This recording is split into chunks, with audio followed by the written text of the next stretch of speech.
জয় জয়তে অসমবাসী ৰাইজলৈ আন্তৰিক অভিনন্দন জ্ঞাপন কৰিছোঁ। আৰু মই বৰ্তমান উপস্থিত আছোঁ এনে এখন ঠাইত য'ত আজি নাগাৰা নামৰ চৰ্চা হৈ আছে। কৰিশ্মা নাথ, পেপে, তাৰ পাছতে প্ৰিয়ংকা শইকীয়া। আৰু মই উপস্থিত আছোঁ নাগাৰা নামৰ জনপ্ৰিয় শিল্পী কৰিশ্মা নাথৰ সমান্তৰালকৈ জনপ্ৰিয়তা লাভ কৰা, ভাইৰেল হৈ পৰা প্ৰিয়ংকা শইকীয়াৰ বাসগৃহত। মোৰ লগত উপস্থিত আছে প্ৰিয়ংকা শইকীয়া। পোনপ্ৰথমে তোমাক স্বাগতম জনাইছোঁ। কৰিশ্মা নাথ আৰু প্ৰিয়ংকা শইকীয়া দুয়োগৰাকী সম্ভাৱনাময় শিল্পী। চিপাঝাৰৰ বিভিন্ন বিতৰ্কৰ মাজত আজি এই দুয়োগৰাকী শিল্পীয়ে জনপ্ৰিয়তা অৰ্জন কৰিবলৈ সক্ষম হৈছে। চিপাঝাৰ বিধানসভা সমষ্টিৰ অধীনৰ ঘোৰবন্ধা গাঁও পঞ্চায়তৰ সাতঘৰীয়া মাজচুবা নিবাসী পিতৃ চক্ৰধৰ শইকীয়া আৰু মাতৃ অঞ্জনা শইকীয়াৰ বৰজীয়ৰী প্ৰিয়ংকা নাগাৰা নামৰ ভোৰতাল পৰিৱেশনেৰে ভাইৰেল হৈ পৰিছে তেওঁ। আৰু তেওঁ 2 ঘণ্টা ধৰি ভোৰতাল বজাব পাৰে। বিভিন্ন যদি অসমৰ ৰাইজে ইউটিউব চেনেল চাইছে বা ফেচবুক চাইছে বা বিভিন্ন মাধ্যমত বাতৰি পঢ়ি চাইছে, তেতিয়াহ'লে প্ৰিয়ংকা শইকীয়াৰ ভোৰতাল নৃত্য দেখিছে। মই পোনপ্ৰথমে প্ৰিয়ংকাক দুটামান প্ৰশ্ন সুধিব বিচাৰিছোঁ যে তুমি এই যি নাগাৰা নাম, যি দৰঙৰ ঐতিহ্য, এই ঐতিহ্যৰ লগত তুমি কেতিয়াৰ পৰা জড়িত হৈ পৰিলা? মই প্ৰায় আজি 8-10 বছৰমান হ'ল জড়িত হ'বৰ কাৰণে। এতিয়ালৈ গাই আছোঁ আৰু দৰ্শকৰ বিপুল সঁহাৰি পাইছা। তোমাৰ এই মাহটোত তোমাৰ কিমানখনমান বুকিং আছে? এই মাহটোত আছে 20-25খনমান আছে। আৰু এতিয়া নাগাৰা নাম সংঘ বা কৰিশ্মা নাথ এটা বিতৰ্ক হৈ আছে। কৰিশ্মা নাথ সম্পৰ্কত তোমাৰ মতামত কি? এতিয়া মতামত বুলি ক'লে যিহেতু তেওঁ শিল্পী আৰু ময়ো শিল্পী, গতিকে সেই বিষয়ত মই একো মতামত নিদিওঁ বুলি ভাবিছোঁ। আজি কৰিশ্মা নাথ এটা পেপে বুলি কৈ এটা বিতৰ্কত গুচি গ'ল। তাৰ পাছত আজি দেখিছোঁ বাতৰি কাকততে নাগাৰা নাম সংঘইহে বাদ দিছে, তেওঁৰ লগত কানেকশ্যন নকৰে। কিন্তু কৰিশ্মা নাথক কোনো মানে বাতিল কৰা নাই। আজি স্পষ্টীকৰণ দিছে তেওঁলোকে, নিয়মীয়া বাৰ্তাত মই পালোঁ ৰাতিপুৱাই। এতিয়া কথাটো হৈছে এজন শিল্পী এটা নিজে অনুষ্ঠান, ইয়াত অনুষ্ঠানৰ প্ৰয়োজনীয়তা আছে বুলি ভাবা নেকি? যে তোমাক কোনোবাই প্ৰেছাৰ দিব, আমুকলৈ নাযাবা, আমুক গান নাগাবা। আমি বিভিন্ন সময়ত দেখিছোঁ যে নাগাৰা নামতেই হওক, আজি জুবিন গাৰ্গে বিহুগীততেই হওক, তুমি বিভিন্ন গীত আমি দেখিছোঁ। এটা সময়ত দেখিছিলোঁ যে নাগাৰা নামত RSL গৌৰী লে যাব তোকে মোৰ সীতা বুলি আছিলে, সীতাটোকে মোৰ লংকা, তেনেধৰণৰ গীতো হৈছে। এইখিনি তোমালোকে আচলতে মনোৰঞ্জনৰ কাৰণে কৰা, কাৰণ ৰাইজে মনোৰঞ্জন বিচাৰে। নতুনত্ব এটা লাগিব। কিন্তু এই ক্ষেত্ৰত তুমি কিবা নতুন চিন্তা চৰ্চা কৰিছা নেকি যে নাগাৰা নামত মই কেনেধৰণে নতুন, এতিয়া তুমি বিয়া নাম সন্নিৱিষ্ট কৰিছা, নতুন কিবা চিন্তা চৰ্চা কৰিছা নেকি? নতুনত্ব লাগিব যিহেতু আমি কৰিবই লাগিব। নতুনত্বও লাগিব আৰু মানে যিখিনি পুৰণা কৃষ্টি সংস্কৃতিখিনিও ৰাখিব লাগিব। মই সময় বেছি নাই, মই পোনপ্ৰথমে তোমাৰ পৰা এটা তোমাৰ গীতৰ কলি, তোমাৰ সুললিত কণ্ঠ, তুমি যিধৰণে মঞ্চত পৰিৱেশন কৰা, হয়তো ষ্টুডিঅ'ত নোৱাৰিবা, তোমাৰ পৰা এতিয়া মিউজিক যিহেতু নাই, এতিয়া তোমাৰ পৰা এটা গীত শুনিম, দিহা মানে নাগাৰা কলি এটা শুনিম। কৰোণা সাগৰ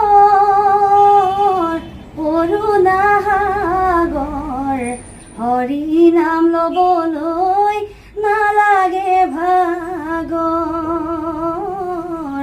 হৰি নাম ল'বলৈ নালাগে ভাগৰ।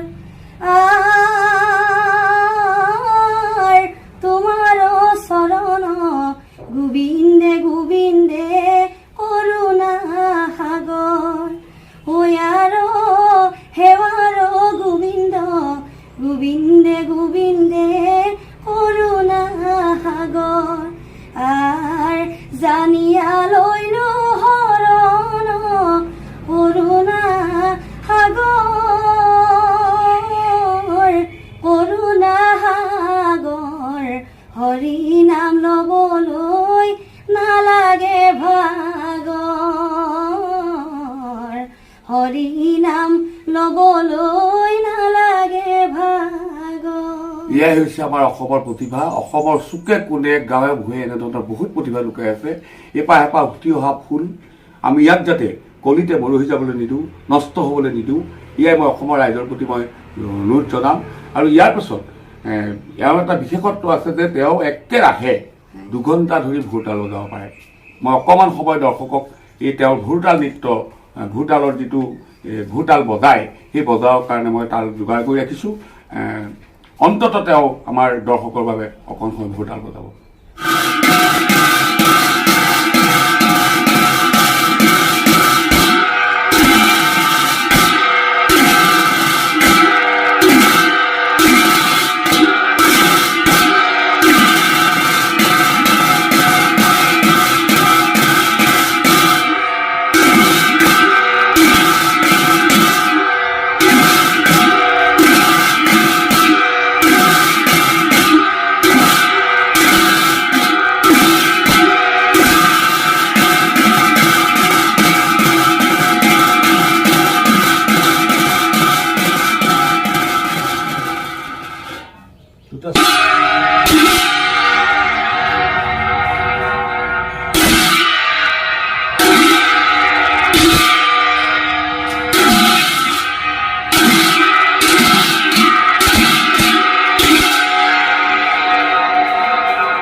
প্ৰতিভা অকল নাগাৰা নামেতে নহয় সকলোতে তেওঁ নিপুণ মই তেওঁৰ পৰা এটা বিহু গীত শুনিব বিচাৰিছোঁ যিহেতু বিহুৰ বতৰ নুশুনিলে ভাল নালাগিব আৰু বিহুত যথেষ্ট বিহু পেণ্ডেল তাই বুকিং হৈছে মই এটি বিহু কলি তোমাৰ পৰা শুনিব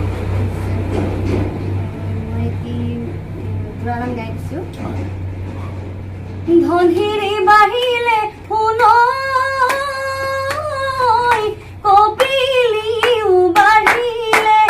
কপিলিও বাঢ়িলে হায় মোৰ সোণ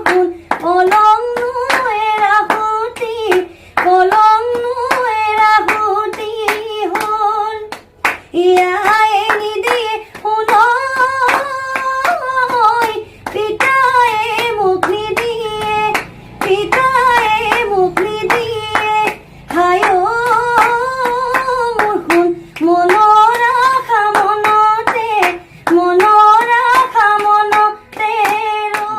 এই মুহূৰ্তত বিদায় ল'ম আশা ৰাখিছোঁ অনাগত দিনত প্ৰিয়ংকা শইকীয়াই অসম নহয় ভাৰতবৰ্ষ নহয় বিশ্ব দৰবাৰলৈ নাগাৰা নাম লৈ যাওক বিহুগীত লৈ যাওক আৰু এই সম্ভাৱনাময় ছোৱালীজনীয়ে যাতে ভৱিষ্যতে এটা উজ্জ্বল দিশত গতি কৰিব পাৰে আৰু এই অসমৰ এটা সাংস্কৃতিক বিভাগ আছে অসম চৰকাৰ আছে মাননীয় এগৰাকী জনদৰ্শী মুখ্যমন্ত্ৰী আছে হিমন্ত বিশ্ব শৰ্মা মই আশা ৰাখিছোঁ প্ৰিয়ংকা শইকীয়াৰ ক্ষেত্ৰত সহায়ৰ হাত আগবঢ়াব এই মুহূৰ্তত মই এই অনুষ্ঠানৰ পৰা বিদায় লৈছোঁ ধন্যবাদ